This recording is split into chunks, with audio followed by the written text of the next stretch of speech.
राकेश, एपीक्यूपी की full form क्या होती है? बताइए। First product quality planning. Okay. जी सर, नमस्कार। हाँ, नमस्कार। क्या होता है एपीक्यूपी? डिफाइन करो। Sir, APQP advance product quality planning होता है। इसके अंदर 5 फेस होते हैं सर।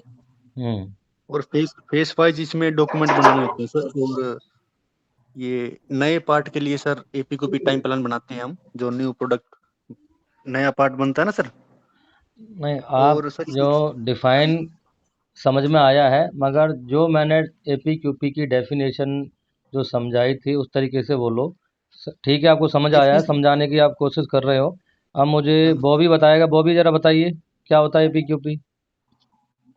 सर एपीक्यूपी हमारा बेसिकली प्रोडक्ट को डिज़ाइन से मतलब डेवलप करने से लेके मतलब कस्टमर तक ले जाने के लिए जो प्रोसेस रहती है, और इसमें टॉप मैनेजमेंट का हिस्सेदारी रहती है, उसके साइन रहते हैं, तो मतलब एक तरह से कस्टमर को राकेश, डॉक्यूमेंट्स। राकेश तुम बताओ जरा।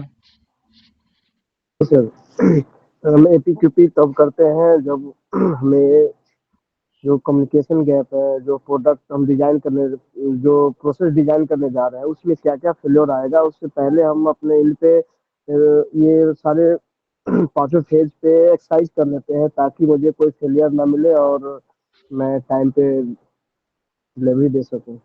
संतोष, बताइए।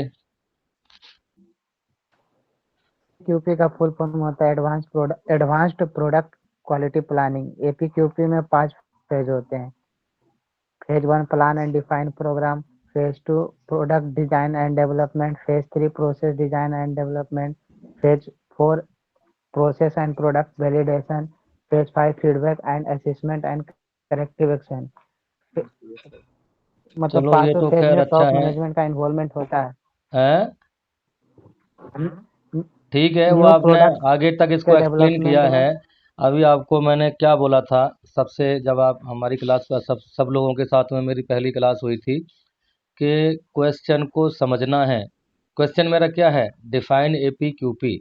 मैंने सिर्फ एपीक्यूपी को डिफाइन करने के लिए बोला है, ना कि मैंने आपसे उसके फेज पूछे हैं। ओके। थोड़ा बहुत सब लोगों को समझ आया ऐसा नहीं है, मगर डिफाइन करने में आप लोगों का क्लैरिटी नहीं आ रही है। तो कोई ऐसा है जो एपीक्यूपी की डेफिनेशन को डिफाइन कर दे? अर्जु, आप कर सकती हो?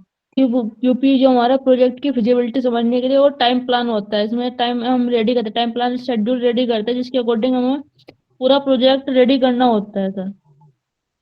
बाकी फेज तो अभी एपीक्यूपी में वही है सर, डिजाइन करेंगे और उसको जो टाइमिंग, जो टाइम ड्यूरेशन होता है जो कस्टमर को देते हैं, उसके ड्यूरेशन में उसको कंप्लीट करके देना होता है। तो टाइम ड्यूरेशन कौन देता है? कस्टमर देता है कई बार आपको, जिसे एसओपी बोलते हैं, स्टार्ट ऑफ प्रोडक्शन। जी sir.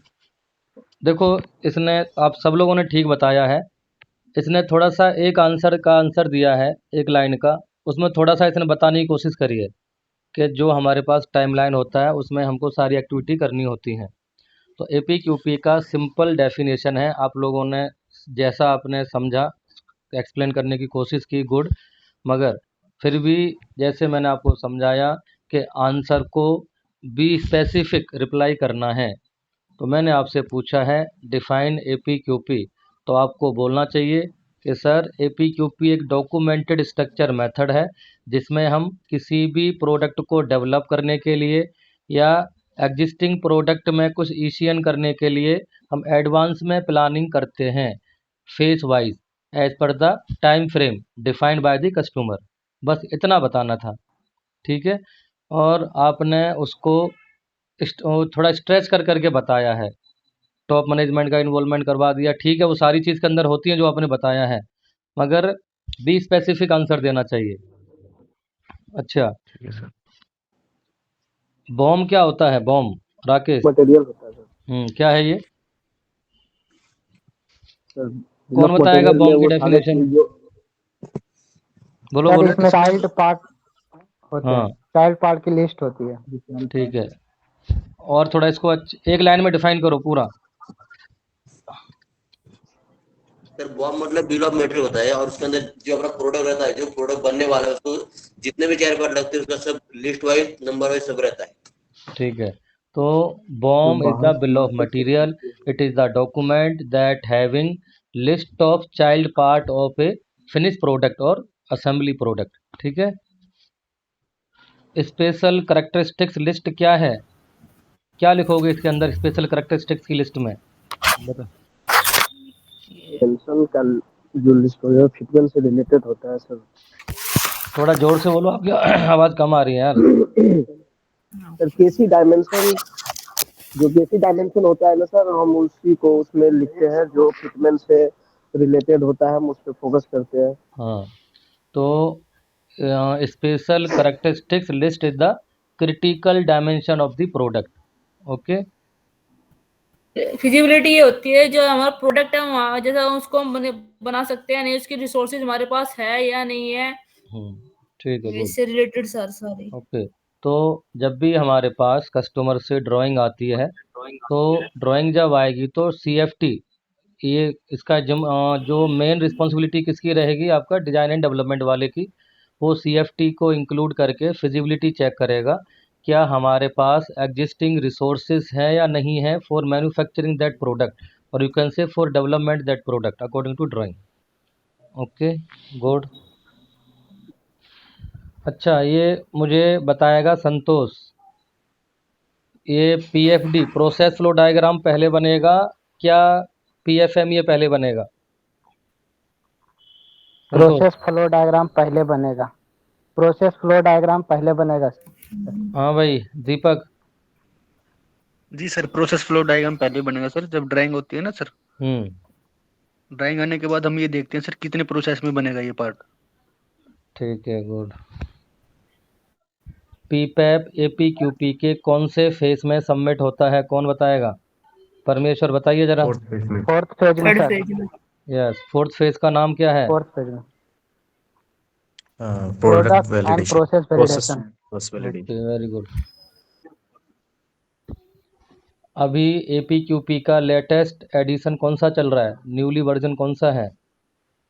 2024 third edition sir, third edition sir 2024 में, मार्च 2024। मार्च 2000 2024 में आया। तो इसमें कुछ मुझे 2 चेंजेस बताइए जिससे कि ये पता लग जाए कि आपको थर्ड एडिशन के बारे में कुछ पता है।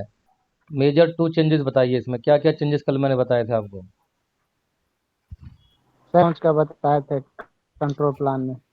हाँ, तो सेफ लॉन्च इसमें एक ऐड हुआ है, ठीक है, जो कि कंट्रोल प्लान से रिलेटेड है। और अपना जो है सेकंड मतलब आपका जो टॉप मैनेजमेंट है उसके अंदर इन्वॉल्व रहेगा। हाँ, गुड। तो टॉप मैनेजमेंट का जो स्कोप है थोड़ा सा इसमें बढ़ा दिया है, टॉप मैनेजमेंट का इन्वॉल्वमेंट भी इसके अंदर APQP के थर्ड एडिशन में ऐड कर दिया है, थोड़ा स्कोप बढ़ा दिया है, इसका रिस्पॉन्सिबिलिटी थोड़ी उसकी इन्हांस कर दी है। ठीक है, ये आंसर है, कोई भी बता सकता है मुझे। मान लो किसी से इंटरव्यू में पूछा था बेसिकली कि हमें फिक्चर डिज़ाइन करना है, फिक्चर बनाना है, डेवलप करना है किसी प्रोडक्ट के लिए या कोई टूल डेवलप करना है, तो मुझे PFMEA कब बनाना है, फिक्चर डेवलप होने के बाद बनाना है टूल या फिक्चर जो भी है, या डेवलप होने से पहले बनाना है? पहले बनाना है। पहले बनाना है सर। अच्छा, पहले क्यों बनाएंगे इसको, हम बाद में पहले क्यों नहीं तो बना सकते? सर पहले बनाकर उसमें क्या क्या प्रॉब्लम आ सकते हैं, पहले आइडेंटिफाई हो जाए उसके बाद टूल बनवाएंगे। सारे Yes. फेलियर मोड पोटेंशियल कोज लेके चलने पड़ते हैं सर। हाँ, तो आप उसको 1 वर्ड में आंसर दो कि FMEA is a proactive approach. क्या है? प्रोएक्टिव, यस, प्रोएक्टिव अप्रोच है ये। तो APQP भी प्रोएक्टिव अप्रोच है, क्योंकि इसके अंदर हम किसी भी प्रोडक्ट को डेवलप करने के लिए क्या क्या एक्टिविटीज़ करनी है as per the time frame given by the customer, तो सभी एक्टिविटीज़ को हम यहाँ पे प्लान कर लेते हैं, that's why it is a proactive approach. ठीक है, चलिए गुड, आप लोगों को समझ में आ रहा है। अब हम APQP को फर्दर स्टडी करते हैं प्रैक्टिकली।